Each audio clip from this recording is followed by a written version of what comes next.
Hi ಕಲ್ಪಾಸ್ ಚಾನಲ್ಗೆ ಎಲ್ಲರಿಗೂ ಸ್ವಾಗತ. ಇವತ್ತು ನಾನು ಘೀ ರೈಸ್ ಮಾಡ್ತಾಯಿದ್ದೀನಿ.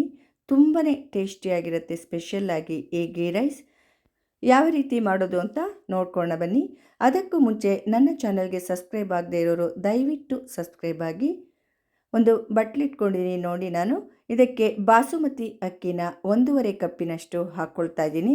ಮಾಮೂಲಿ ಸೋನಾ ಮಸೂರಿ ಅಕ್ಕಿಲಿ ಕೂಡ ಮಾಡ್ಕೋಬೋದು. ಕ್ಲೀನಾಗಿ ಅದನ್ನು ತೊಳ್ಕೊಂಬಿಟ್ಟು ಇದನ್ನು ನೆನೆಯೋದಕ್ಕೆ ಬಿಡ್ತಾ ಇದ್ದೀನಿ. ಅರ್ಧ ಗಂಟೆಯಿಂದ 3/4 ಗಂಟೆ ಕಾಲ ಇದು ನೆನೆಯಲೇಬೇಕು, ಇಲ್ಲದಿದ್ದರೆ ಅನ್ನ ಸ್ಮೂತಾಗಿ ಬರೋದಿಲ್ಲ. ಅಕ್ಕಿ ನೆನೆಯೋ ತನಕ ಇವಾಗ ಕಾಯಿ ಹಾಲನ್ನ ರೆಡಿ ಮಾಡ್ಕೊಳ್ತಾ ಇದ್ದೀನಿ ನೋಡಿ. ಮಿಕ್ಸಿ ಜಾರ್ ಇಟ್ಕೊಂಡಿದ್ದೀನಿ. 1 ಕಪ್ಪಿನಷ್ಟು ಕಾಯಿ ತುರಿನ ಹಾಕ್ಕೊಳ್ತಾ ಇದ್ದೀನಿ. ಅದೇ ಕಪ್ಪಿನಲ್ಲಿ ನಾನು ನೀರನ್ನ ಹಾಕ್ಕೊಳ್ತಾ ಇದ್ದೀನಿ. ಕೆಲವರಿಗೆ ಕಾಯಿ ಹಾಲು ಯಾವ ರೀತಿ ಮಾಡೋದು ಅಂತ ಗೊತ್ತಿರೋದಿಲ್ಲ, ಅದಕ್ಕೋಸ್ಕರ ನಾನು ಕಾಯಿ ಹಾಲನ್ನ ಮಾಡೋದು ತೋರಿಸ್ತಾ ಇದ್ದೀನಿ ನೋಡಿ. ಇದನ್ನು ನುಣ್ಣಗೆ ಇವಾಗ ಮಿಕ್ಸಿಗೆ ಹಾಕ್ಕೋಬೇಕು ನೋಡಿ. ಇಷ್ಟು ನುಣ್ಣಗೆ ನಾನು ಹಾಕ್ಕೊಂಡಿದ್ದೀನಿ.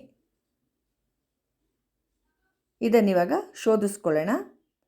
ಒಂದು ಜಾಲರಿ ಸಹಾಯದಿಂದ ಇದನ್ನು ಶೋಧಿಸ್ಕೊಳ್ತೀನಿ ನೋಡಿ. ಇವಾಗ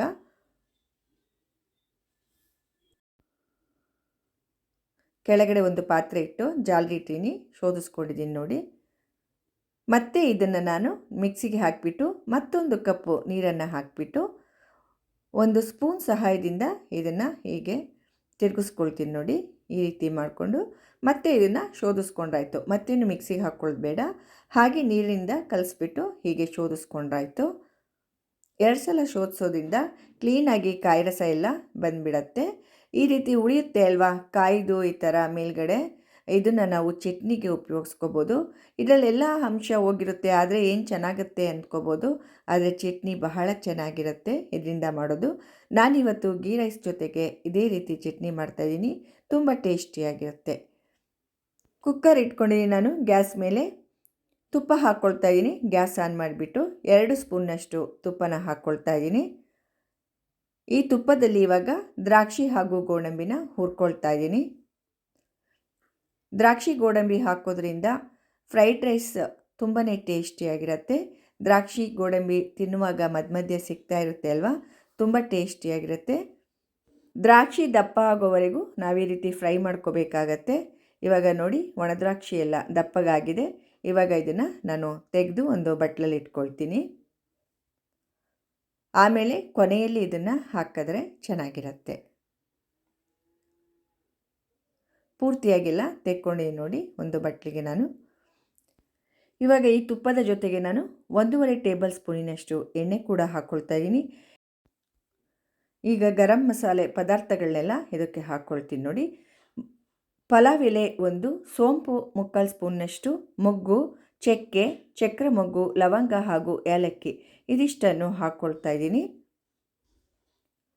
ಹಾಕ್ಕೊಂಡು ಜೀರಿಗೆ ಅರ್ಧ ಸ್ಪೂನ್ ಹಾಕ್ಕೊಳ್ತಾ ಇದ್ದೀನಿ. ಇದೆಲ್ಲ ಪದಾರ್ಥಗಳನ್ನು ಹಾಕೋದ್ರಿಂದ ಫ್ಲೇವರ್ ತುಂಬಾ ಚೆನ್ನಾಗಿರುತ್ತೆ.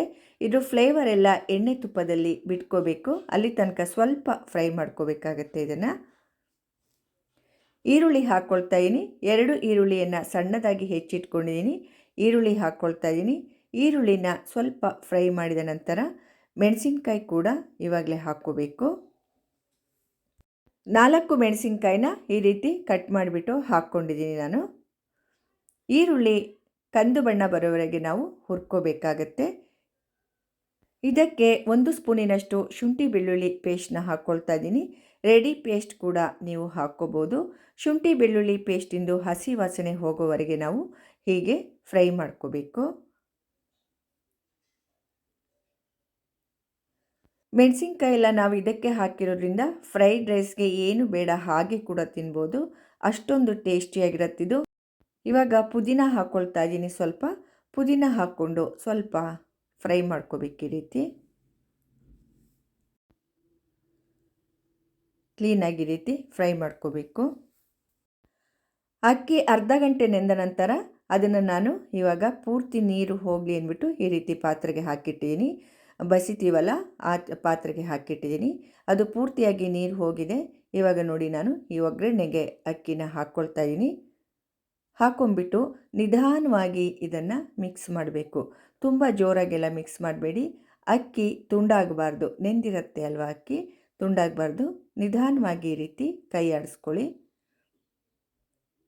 ಅಕ್ಕಿನ ಮಾತ್ರ ಅರ್ಧ ಗಂಟೆ ಅಂತೂ ನೆನೆಸಲೇಬೇಕು, ಇಲ್ಲ ಅಂದರೆ ಅನ್ನ ಸ್ಮೂತಾಗಿ ಬರೋದಿಲ್ಲ. ಇವಾಗ ಇದಕ್ಕೆ ನಾನು ನೀರನ್ನು ಹಾಕ್ಕೊಳ್ತಾ ಇದ್ದೀನಿ. ಕಾಯಿ ಹಾಲು ಮಾಡ್ಕೊಂಡಿದ್ದೆ ಅಲ್ವ, ನಾನು 2 ಕಪ್ಪು ನೀರು ಹಾಕಿಬಿಟ್ಟು ಅದನ್ನು ಹಾಕ್ಕೊಳ್ತಾ ಇದ್ದೀನಿ. ಅದಕ್ಕೆ ಇನ್ನು ಅರ್ಧ ಕಪ್ಪು ನೀರನ್ನು ಹಾಕಿದ್ದೆ ನಾನು. 1.5 ಕಪ್ ಅಕ್ಕಿಗೆ ನಾನು 2.5 ಕಪ್ಪಿನಷ್ಟು ನೀರನ್ನು ಹಾಕ್ಕೊಳ್ತಾ ಇದ್ದೀನಿ. ರುಚಿಗೆ ತಕ್ಕಷ್ಟು ಉಪ್ಪನ್ನು ಕೂಡ ಹಾಕ್ಕೊಳ್ತಾ ಇದ್ದೀನಿ. ಕೊತ್ತಂಬರಿ ಸೊಪ್ಪು ಸ್ವಲ್ಪ ಹಾಕ್ಕೊಳ್ತಾ ಇದ್ದೀನಿ. ಇವಾಗ ಎಲ್ಲ ಹಾಕಿಬಿಟ್ಟು ಸ್ವಲ್ಪ ಹೀಗೆ ಕೈ ಆಡಿಸ್ಬೇಕು. ನಿಧಾನವಾಗಿ ಈ ರೀತಿ ಕೈ ಆಡಿಸ್ಕೋಬೇಕಾಗತ್ತೆ. ಇದನ್ನು ಸ್ವಲ್ಪ ಕುದಿಯೋದಕ್ಕೆ ಇವಾಗ ಬಿಡ್ತೀನಿ ನಾನು. ಬಾಸುಮತಿ ಅಕ್ಕಿ ಆಗಿರೋದ್ರಿಂದ ಅರ್ಧ ಗಂಟೆ ನೆನೆಸಲೇಬೇಕು. ಸ್ವಲ್ಪ ಕುದ್ದ ನಂತರ ಮತ್ತೆ ಎಲ್ಲ ಕ್ಲೀನಾಗಿ ಒಂದ್ಸಲ ಈ ರೀತಿ ಕೈ ಆಡಿಸ್ಬಿಟ್ಟು, ಅಕ್ಕಿ ಏನೋ ತಳ ಹಿಡ್ದಿರಬಾರ್ದು, ಈ ರೀತಿ ಮತ್ತೆ ಕೈ ಆಡಿಸ್ಬಿಟ್ಟು ಇವಾಗ ಲಿಡ್ನ ಕ್ಲೋಸ್ ಮಾಡ್ತೀನಿ ನಾನು. ಲಿಡ್ ಕ್ಲೋಸ್ ಮಾಡಿಬಿಟ್ಟು 2 ವಿಸಲ್ ಮಾಡಬೇಕು. ವಿಸಲ್ ಹಾಕಿಬಿಟ್ಟು 2 ವಿಸಲ್ ಆದರೆ ಸಾಕಾಗತ್ತೆ. ಇವಾಗ 2 ವಿಸಲ್ ಆಗಿದೆ. ನಾನು ಕುಕ್ಕರ್ ಮುಚ್ಚಳ ಓಪನ್ ಮಾಡ್ತಾ ಇದ್ದೀನಿ. ನೋಡಿ, ಸೂಪರ್ ಆಗಿರೋ ಗೀ ರೈಸ್ ಇವಾಗ ರೆಡಿಯಾಗಿದೆ. ನಿಧಾನವಾಗಿ ಇದನ್ನೆಲ್ಲ ಇವಾಗ ಮಿಕ್ಸ್ ಮಾಡ್ಕೋಬೇಕು. ತುಂಬ ಟೇಸ್ಟಿ ಇರುತ್ತೆ ಈ ಗೀ ರೈಸು. ಕಾಯಿ ಹಾಲು ಹಾಕಿರೋದ್ರಿಂದ ಟೇಸ್ಟು ತುಂಬಾ ಚೆನ್ನಾಗಿರುತ್ತೆ. ಇದು ಕಾಯಿ ಹಾಲು ಇಲ್ಲ ಅಂದರೆ ಮಾಮೂಲಿ ಹಾಲನ್ನು 1 ಕಪ್ಪು ಹಾಲು ಹಾಗೂ ಬಾಕಿದು ನೀರನ್ನು ಹಾಕ್ಕೋಬೋದು. 1 ಕಪ್ ಹಾಲು ಹಾಕ್ಬಿಟ್ಟು 1.5 ಕಪ್ಪು ನೀರನ್ನು ಹಾಕ್ಕೋಬೋದು. ಮಾಮೂಲಿ ಹಾಲು ಉಪಯೋಗಿಸ್ತೀವಲ್ಲ, ಹಸುವಿನ ಹಾಲು, ಅದನ್ನು 2 ಇಲ್ಲ ಅಂದರೆ ನೀರು ಹಾಕಿ ಕೂಡ ಇದನ್ನು ಮಾಡ್ಕೋಬೋದು. ಕಾಯಿ ಹಾಲು ಅಥವಾ ಹಾಲು ಹಾಕೋದ್ರಿಂದ ತುಂಬಾ ಟೇಸ್ಟಿಯಾಗಿರುತ್ತೆ. ಆದ್ದರಿಂದ ನಾನಿಲ್ಲಿ ಕಾಯಿ ಹಾಲನ್ನು ಉಪಯೋಗಿಸಿದ್ದೀನಿ. ಇದು ತುಂಬಾ ಟೇಸ್ಟಿಯಾಗಿರುತ್ತೆ. ಇವಾಗ ದ್ರಾಕ್ಷಿ ಹಾಗೂ ಗೋಡಂಬಿನ ಹಾಕ್ಕೊಳ್ತಾ ಇದ್ದೀನಿ. ಹಾಕ್ಕೊಂಡೆಲ್ಲ ಕ್ಲೀನಾಗಿ ನಿಧಾನವಾಗಿ ಮಿಕ್ಸ್ ಮಾಡಿದ್ರೆ ಗೀ ರೈಸ್ ಇವಾಗ ರೆಡಿ ಆಗುತ್ತೆ. ಇದು ಯಾವುದೇ ತರಹದ ಗೊಜ್ಜುಗಳ ಜೊತೆ ಅಥವಾ ಗಟ್ಟಿ ಸಾಂಬಾರು ಜೊತೆ ಕುರ್ಮಾ ಮಾಡಿಕೊಂಡ್ರೆ ತುಂಬ ಚೆನ್ನಾಗಿರುತ್ತೆ. ಹಾಗೂ ಚಟ್ನಿ ಜೊತೆ ಕೂಡ ಈ ಗೀ ರೈಸ್ನ ತಿನ್ನೋದಕ್ಕೆ ತುಂಬಾ ಚೆನ್ನಾಗಿರುತ್ತೆ. ಹಾಗೂ ಮೊಸರು ಬಜ್ಜಿ ಕೂಡ ಮಾಡ್ಕೋಬೋದು. ಯಾವುದ್ರ ಜೊತೆ ಕೂಡ ಇದು ಚೆನ್ನಾಗಿ ಹೊಂದ್ಕೊಳ್ಳುತ್ತೆ. ಏನೂ ಇಲ್ಲ ಅಂದರೆ ಹಾಗೆ ಕೂಡ ತಿನ್ಬೋದು, ಅಷ್ಟೊಂದು ಚೆನ್ನಾಗಿರುತ್ತೆ ಈ ಗೀ ರೈಸ್.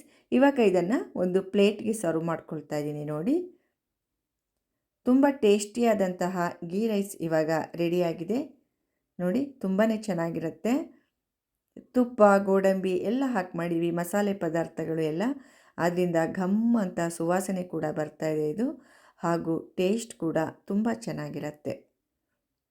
ಟಿಫಿನ್ ಬಾಕ್ಸಿಗೂ ಈ ರೆಸಿಪಿ ತುಂಬಾ ಚೆನ್ನಾಗಿರುತ್ತೆ. ನಿಧಾನವಾಗಿ ಮಾತ್ರ ಮಾಡಬೇಕಷ್ಟೆ, ತುಂಡಾಗದ ಹಾಗೆ ಅಕ್ಕಿ ಈ ಗೀ ರೈಸ್ನ ಮಾಡ್ಕೋಬೇಕಾಗತ್ತೆ. ಕುರ್ಮಾ ಮಾಡ್ಕೊಂಡ್ರಂತೂ ತುಂಬ ಚೆನ್ನಾಗಿರುತ್ತೆ ಗೀ ರೈಸ್ ಜೊತೆಗೆ. ಗೀ ರೈಸ್ ರೆಡಿಯಾಗಿದೆ ನೋಡಿ.